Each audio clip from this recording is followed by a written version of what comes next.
안녕하세요. 자, 여러분들 뵙게 돼서 상당히 반갑습니다. 자, 저는 오철환 관세사라고 합니다. 자, 오늘부터 2022년도 2차 시험을 대비를 해서 아마 여러분들이 열심히 공부를 했으리라 이렇게 생각을 합니다. 자, 오늘부터 이 8주 동안 여러분과 같이 살펴볼 그 내용은 앞에 화면을 한번 보시면은요. 자, 단답형 문제를 해결할 수 있는 관세법 209제 문제율표 및 내용과 암기 공식이라는 이 교재를 가지고 8주 동안 살펴볼 그러한 내용이 되겠습니다. 자, 여기에 있는 그 관세법하고요, 환급특례법 209개의 그 문제가 되는데요. 여러분들이 이 관세율표를 보면 1류부터 97류까지 있다라고 하는 것이 있죠. 그래서 그것은 관세율표라고 하고요.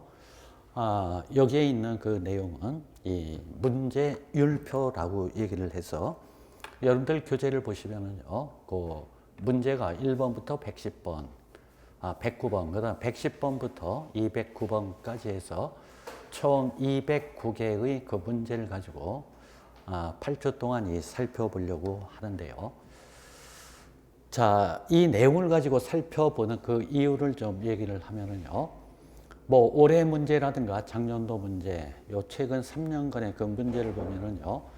이 문제가 이 단답형 형식으로 출제되는 것을 볼 수 있어요.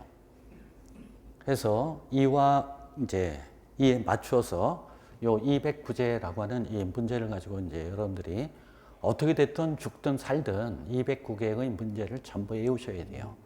그래서 요 밑에 보면은 여기서 다 나온다 해서 이것을 줄여서 여다나라고 앞으로 칭할 거예요. 여기서 다 나온다. 요즘 추세의 그러한 경우에 있어서 문제가 나온다라고 하면 제가 100% 자신은 하지는 않지만 한 99%의 정도는 이 209개의 문제와 관련해서 관세법, 환급특례법 여기서 대부분 그 출제가 될 것이다. 그래서 8주 동안 여러분들이 열심히 해야 되는데 이 209개의 문제를 내용을 살펴보면서 어떻게 외워야 될 거냐라고 하는 것에 대해서 방법론을 얘기를 할 거예요. 제가 항상 5월달, 6월달, 7월달, 8월달, 5월달, 6월달 기본반 하고요. 그 다음 7월달, 8월달 심화반, 그리고 9월달에 문제율표 관련해서 강의를 하는데 제가 항상 얘기하는 그 부분이 뭐냐라고 하면은요. 2차 공부를 1차 공부처럼 하면은 절대 안 된다라고 하는 것을 굉장히 강조를 했고요. 2차의 경우는 관세법뿐만 아니라 다른 과목의 경우도 외워야 쓸 수 있다라는 얘기가 되는 거예요. 제발 2차 공부를 1차 공부처럼 하지 말라라는 얘기가 돼요. 제가 기본반이라든가 심화반 항상 2차를 얘기를 할 때 무슨 얘기를 많이 하느냐라고 하면은요. 2차 공부를 1차 공부처럼 하지 말아라 라는 얘기를 굉장히 많이 해요. 외워야 되는 거예요. 외워야 뭐 쓸 수 있는 것이지 외우지 못하면 못 쓴다라는 얘기가 돼요. 법령집 무지무지하게 여러분들 많이 봐요. 1조부터 330조까지 무지무지하게 보고 또한 교재에다가 뭐 빨간 줄, 노란 줄, 파란 줄 뭐 치고 뭐 등등을 하는데 그거는 좋아요. 좋은데 그 각각의 1조부터 330조 몇 조 하면은 내가 어떻게 쓸 것이다 라고 하는 목차가 나와야 되는 거란 부분이에요. 그래서 요즘 추세의 그 단답형 문제의 경우는 딱 부러지게 얘기를 하면 209개 정도만 해놓으면은 뭐 합격하는데 전혀 뭐 문제 안 생겨요. 고득점을 올릴 수 있다라고 얘기를 하는데 제 강사의 입장에서는 어떤 얘기를 하고 싶으냐라고 하면은 만약에 올해나 작년도의 문제가 아니라 옛날에 출제됐던 그러한 형식으로 나왔을 때 여러분들 어떻게 할 거냐라고 해서 여러분들 그 지레 짐작해서 공부해서는 안 되고 최악의 경우를 생각을 해서 뭐 비교 설명을 하라 또 뭐 차이점에 대해서 설명을 하라 라고 하는 것은 관련된 부분 뭐 중점적으로 100% 정도 뭐 하라라고 얘기하고 싶지는 않지만은 어느 정도의 그러한 내용은 여러분들이 정리를 해 놔야 돼요. 뭐 올해 추생의 그러한 문제로 출제가 된다라고 하면 뭐 상관은 없어요. 상관은 없는데 이제 그러한 옛날 유형의 그러한 출제가 된다라고 했을 때는 상당히 좀 그 곤란한 그러한 부분이 돼 갖고요. 제가 뭐 기본반이라든가 심화반에서 얘기를 한 것처럼 이 관사회에서도 이 용역을 줬어요. 이 관사 시험 문제와 관련된 용역을 줬고요. 앞으로 뭐 당장은 아니겠지만 앞으로는 이 각각의 문제와 관련해서 그 부분도 좀 개정되지 않을까 이렇게 생각을 하고요. 또 시험 과목 자체도 이제 앞으로 변경되지 않을까 이렇게 예측이 되는데요. 자, 그렇다고 해서 뭐 단기간 내에 뭐 내년이다 내후년이다 뭐 그렇게 바뀔 그 이유는 아니겠지만은요. 항상 뭐가 바뀐다라고 하면 유예 기간을 두기 때문에 이제 여러분들 입장에서는 뭐 내년도라든가 내후년도까지는 어떻게 됐든 합격을 해야 되는 그러한 부분이에요. 그래서 오늘부터 이 관세율표 209제를 얘기를 하면서 그 각각의 내용하고 이제 암기를 어떻게 하느냐라고 하는 그러한 내용을 중점적으로 얘기를 하는데요. 그렇다고 해서 이 교재에 있는 209제 문제만을 얘기하는 것이 아니라 그 문제와 관련해서 여러분들이 이제 목차를 어떻게 잡아야 되고 또 어떻게 암기를 해야 되느냐라고 하는 그 부분에 대해서 병행을 해서 얘기를 해 드리도록 할 테니까 여러분들이 열심히 해야 될 그러한 내용이에요. 1차 공부의 경우는 여러분들이 아무것도 모르는 상태에서 왔기 때문에 이제 강사가 하여간 여러분한테 여러 가지 내용으로 주입을 시켜주면 되겠지만 2차의 공부는 2차 공부의 방법론을 여러분한테 제시를 해주는 거예요. 2차 강의를 1차 강의처럼 강사가 해서는 절대 안 된다는 얘기예요. 2차의 경우는 1차 때 공부를 했기 때문에 어떤 내용을 얘기를 하면 여러분들이 다 알아들을 수가 있어요. 그 부분 혹시 못 알아듣는 부분이 있다고 하더라도 좀 보완을 하면 되는 것이지 2차의 경우 강사의 경우는 어떻게 여러분들이 이 내용을 암기를 해야 되느냐라고 하는 그 암기와 관련된 방법들을 여러분한테 제시를 해주는 것이 2차 강사의 이 의무라고 얘기를 하지 1차 때 배웠던 법조문 갖고선 얘기를 해본다 아무런 소용이 없어요. 그건 1차 공부예요.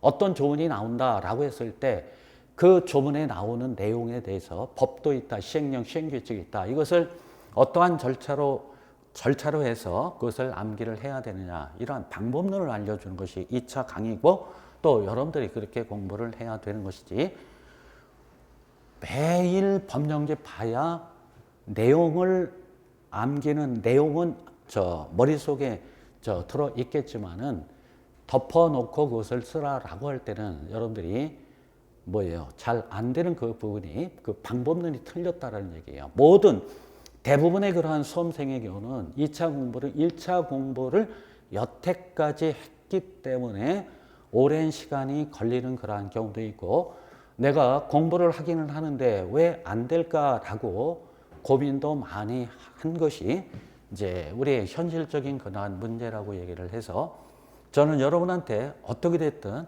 이 내용이 굉장히 중요한데 어떻게 외워야 된다라고 하는 방법론까지는 알려드릴 거예요.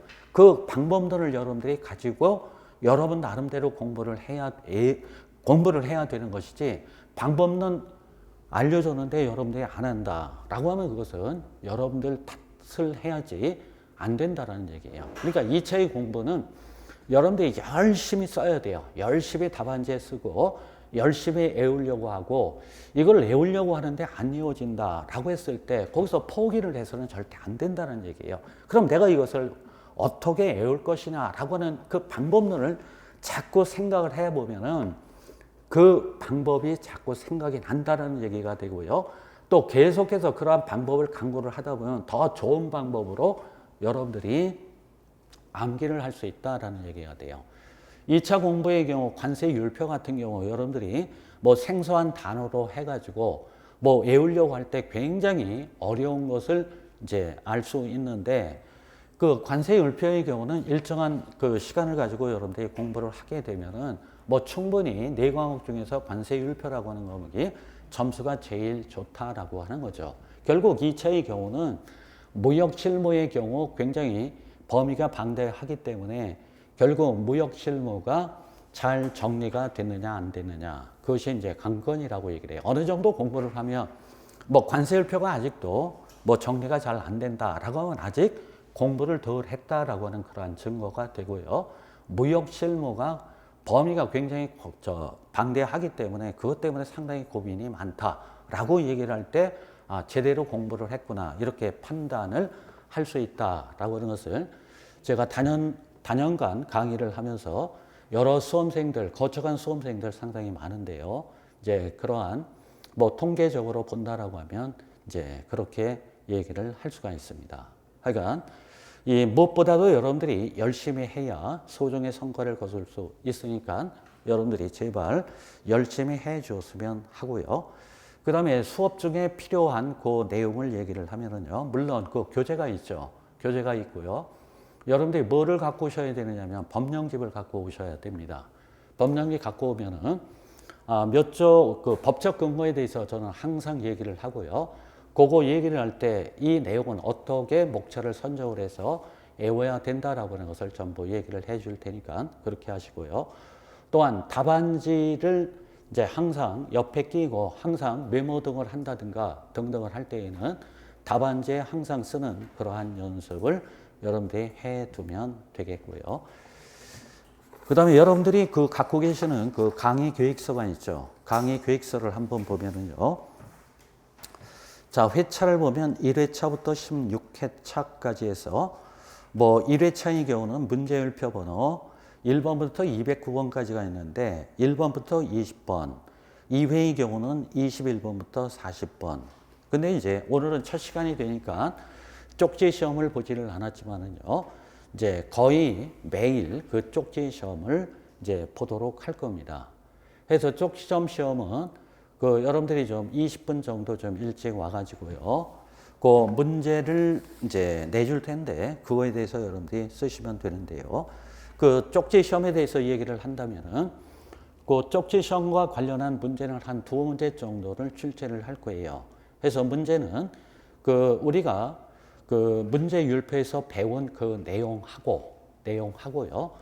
또 그 문제와 관련해서 제가 부수적으로 얘기한 그 법적 근거와 관련된 이제 내용에 대해서 뭐 목차를 좀 쓰시오라고 하는 그러한 내용으로 이제 쪽지 시험을 여러분들이 볼 거예요. 예를 든다면 그 문제 율표에 있는 것처럼 무엇에 대해서 몇 개를 쓰시오. 또 무슨 내용에 대한 목차를 쓰시오라고 해서 그러한 문제를 출제를 할 테니까 그렇게 보고요. 그 강의계획서 3회를 보면 제1회 모의고사가 있고요. 6회에 보면 제2회 모의고사, 10회에 보면 제3회 모의고사, 그 다음에 15회 보면 총정리 및 제4회 모의고사, 16회 제5회 모의고사. 그래서 모의고사를 총 5가지를 보는데요. 이 모의고사는 그때까지 보는 당시에 여태까지 배웠던 내용에 관련해서 출제를 이렇게 할 거고요. 또 모의고사는 이 80분 동안 6개 문제를 출제를 할 거예요. 80분 동안 시험을 보고 또 그 시험 문제와 관련해서 간단한 그 해설을 할 예정이에요. 뭐 정답지는 드리지는 않고요. 대부분 배운 내용에 대해서 얘기를 하는 거니까 그 간단하게 얘기를 할 거고요. 그 다음 제가 채점을 해서 1대1로 이 답안지를 보고 답안지 쓰는 요령이 잘 됐느냐 아니면 글씨체라든가 또 내용이라든가 등등등등 해서 그 1대1로 그 채점을 해서 강평을 이렇게 하도록 할 테니까 그렇게 여러분들이 준비를 해 주시면 되겠습니다. 그리고 여러분한테 나눠드렸던 것이 그 첨부 서류에서 양식이 있죠. 그 양식이 있는데 그 양식은 여러분들이 항상 좀 갖고 다니세요. 갖고 다니면서 그 각각의 내용과 관련해서 나올 때 그 양식을 보고 이제 하나하나씩 개념 정리하는 것도 좋은 그러한 방법이에요. 그것은 시각적으로 본다라고 했을 때 뭐 대통령령으로 정하는 사항을 기재한 신청서, 그다음에 관련 첨부 서류를 뭐 세관장에게 제출해야 된다. 뭐 등등 이와 관련된 내용이 상당히 많은데요. 그와 관련해서는 그냥 얘기를 하는 것보다 실제 양식을 보고 이 부분이 어떤 거다 뭐 등등 이런 것들이 있죠. 거기에서 가장 중요한 것이 그 그 수입신고서라고 하는 양식이 있죠. 그 수입신고서 양식을 가지고 여러 가지의 그 내용을 이제 살펴볼 그 예정이 되니까요. 그 양식은 항상 여러분들이 갖고 다니셔야 되겠습니다. 그래서 교재를 보면은요, 그 뭐 양식 참조라고 하는 그러한 말이 있을 거예요. 뭐 그때 보든가 아니면 여러분들이 어떤 내용을 제가 설명을 할 때 잘 이해되지 않는 그 부분에 대해서는 그 양식을 통해서 보고 안 보고의 그 차이점이 굉장히 커요. 그래서 요 시각적으로 살펴보도록 할 테니까 그렇게 여러분들이 정리를 해 두시면 되겠습니다. 자, 그러면 이제 본론으로 돌아가서 요 문제율표 1번부터 보기 전에요. 이 관세법과 관련된 여러 가지 내용이 있는데 그거에 대해서 우선 개념을 좀 한 30분 정도 잡고요. 그다음 문제 1번부터 해서 쭉 살펴보도록 하겠습니다. 여러분들이 이 관세법 강의를 들을 때 강사에 따라서 뭐 1차라든가 2차 공부를 할 때에 아마 제 각각 이렇게 공부를 한 것을 볼 수 있고요. 제가 1차 강의를 할 때에 이 교재 편성을 어떻게 했느냐라고 하면요. 1조부터 330조에서 1장부터 13장 이렇게 나누지를 않고요. 적어도 우리 관세의 경우는 이 무난히 합격하고 관사 업무를 할 때에 이제 여러 가지 일을 하게 되는데 그 중에서도 이 관세법과 관련된 부분이 굉장히 중요하다라고 할 수가 있어요. 그러면서 여러분들이 적어도 관세법을 공부를 할 때 1장부터 13장 장별로 공부를 하는 것도 하나의 방법이 되지만 저는 그거보다는 이 수입 물품에 대한 조세 법률 관계의 변동이라고 하는 부분을 여러분들이 좀 알고 들어가는 것이 굉장히 좋아요. 제가 지금 현재 그 사이버에 대해서 한 13년 동안 지금 강의를 이제 쭉 하면서 이 통관과 관세 그리고 관세사 실무라고 하는 두 과목을 가지고 한 13년 동안 지금 쭉 이제 강의를 해오고 있는데 이번 2학기의 경우도 이 통관과 관세라고 하는 그 과목이 개설이 돼서 지금 이제 쭉 강의를 하는데 그때 제가 과제를 뭐를 내주느냐라고 하면 항상 똑같이 돼요. 과제가 뭐냐면은 수입 물품에 대한 조세 법률 관계의 변동에 대해서 설명을 하시오 라고 하는 것을 항상 과제물로 제출하도록 A4 용지 5매 이상 이렇게 제출을 하도록 해요. 왜 그것을 출제를 했느냐라고 하면 이 통관과 관세라고 하는 결국 관세법에 있는 내용을 이제 관세법이라고 칭하지를 않고 통관과 관세라고 하는 이러한 과목을 가지고 얘기를 하는데 그 중에서 그 핵심적인 내용이 수입 물품에 대한 조세 법률 관계의 변동이라고 하는 부분을 알면은 상당히 실무적으로 도움이 많이 되는 거란 부분에 대해서 항상 저는 그것을 굉장히 강조를 많이 하고 있다. 그래서 여러분들이 1장부터 13장 대부분의 그 강사의 교재를 보면은요. 제1장 관세법 정치, 2장 관세 부과 징수와 과세 가격 이러한 그 편제로 해서 대부분 공부를 했는데 여러분들은 특히 2차의 경우라든가 나중에 관사 업무를 수행을 할 때에 이 조세 법률 관계의 변동과 관련된 부분을 조금 좀 정리를 해 두셔야 되겠습니다. 그래서 그와 관련된 내용에 대해서 설명을 하고요. 그러면서 그 각 단원별 제가 기본 시간에 그것을 트리 구조라고 얘기를 하는데 어떤 하나의 단원이 있을 때 그 단원에서 써야 될, 즉 정리를 해야 될 내용이 뭐냐라고 하는 것을 알고 들어가야 그 각각의 내용에 대한 목차를 정리할 때 굉장히 유용하게 쓸 수 있다라는 내용이 되겠습니다.